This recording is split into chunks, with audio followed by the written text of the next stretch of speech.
at the area where the knots are. Where other pines, their limbs are more sporadic.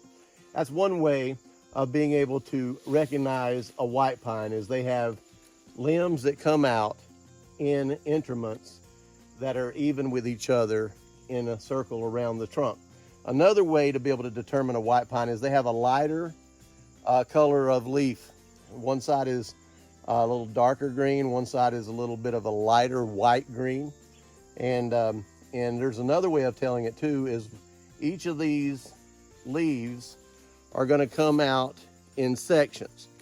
And as they come out in sections, there's always going to be 5 leaves per section when you're collecting the white pine leaves. I try to collect at the very end.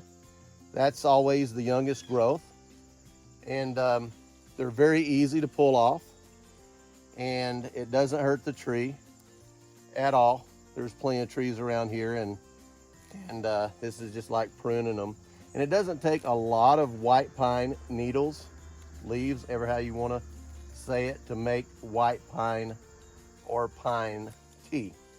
Now I try to keep them in the same direction so that the end of the leaf is here and the bud end of the leaf is here. This is also important for later on when I show you how that we're going to process the pine needles. And I'll be right back as I talk about the pine needle tea and show you how to make pine needle tea.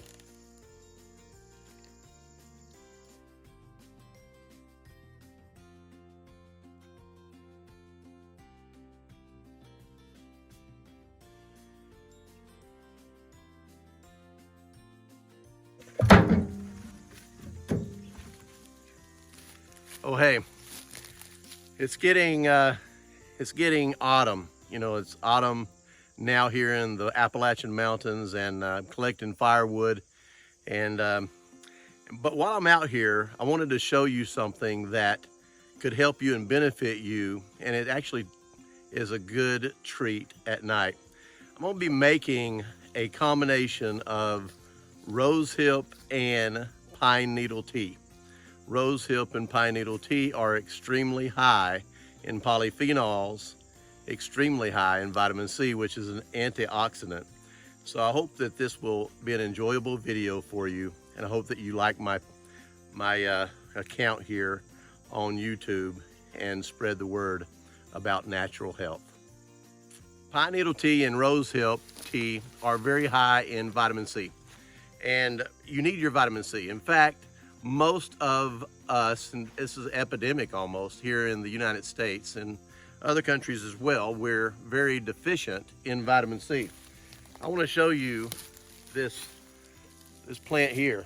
This plant here has what we call wild rose hips all over it. This is what we call the Cherokee rose. This is actually the state flower of the state of Georgia. I'm in North Carolina, by the way, here in the western North Carolina mountains, and I'm about at the 2,122 foot elevation above sea level. These grow much further south, and also much lower in altitude and much higher in altitude, so they have a wide range of growth. But one of the beautiful things here about rose hips are that they contain an extreme high amount of natural vitamin C, and it doesn't take a lot. And yes, there's going to be briars to deal with, and you may get pricked, and if you do, maybe you need to wear gloves. But just take a look at these beautiful rose hips.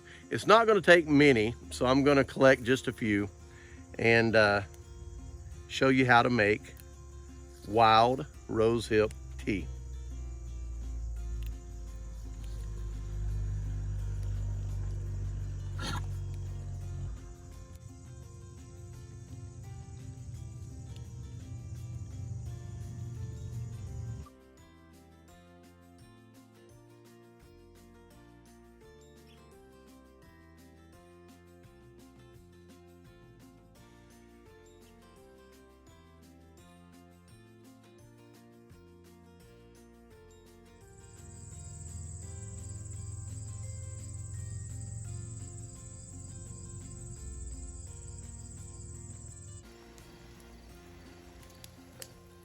Okay, just heating up some water right here.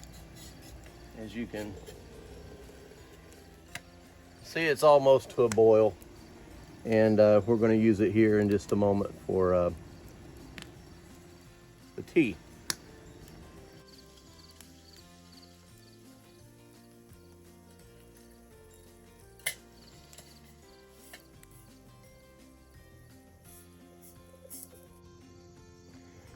Okay, these are my pine needle tea leaves right here. One thing that is a characteristic of the white pine is what I harvested actually, is they each have 5 needles in each leaf.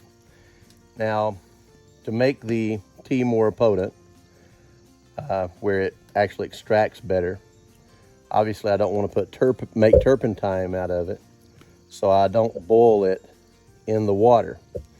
So what I'm gonna do is I'm gonna twist it and break off pieces.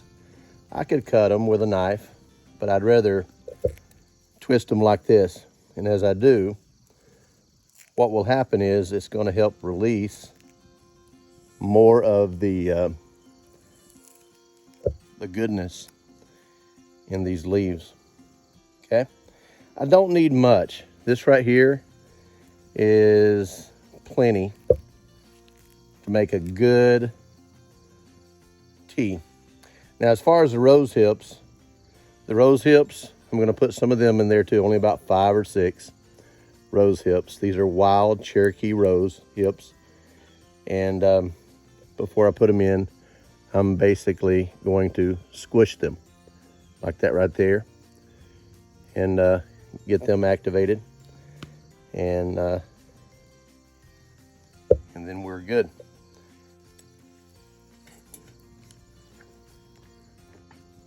So here we are, have some very hot water.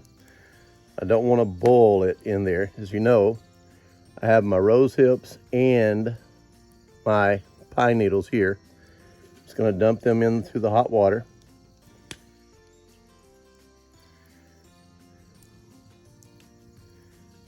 And I'm going to close the lid and let it steep for a while. I don't want it boiling, but I am going to keep it hot.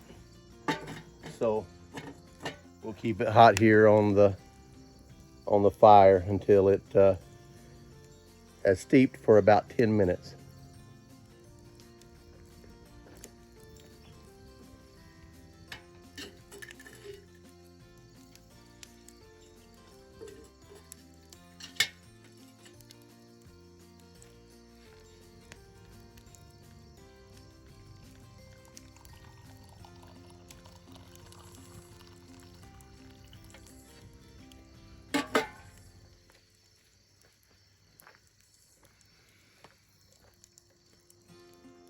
So you see it changed the color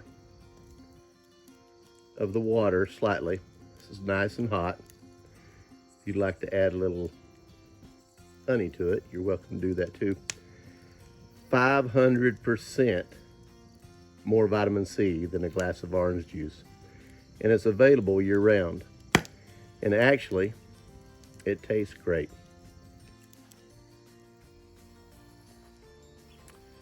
So there you have it, pine needle tea, 500% more vitamin C than a glass of orange juice in just 1 cup. And it tastes great. Now, I've tried some nasty tasting nutritional products over the years. This here is available year round, regardless almost where you live. There's pine trees. Now there are certain pine trees that you want to stay away from, and I'll list those in the description below. I always go for the white pine.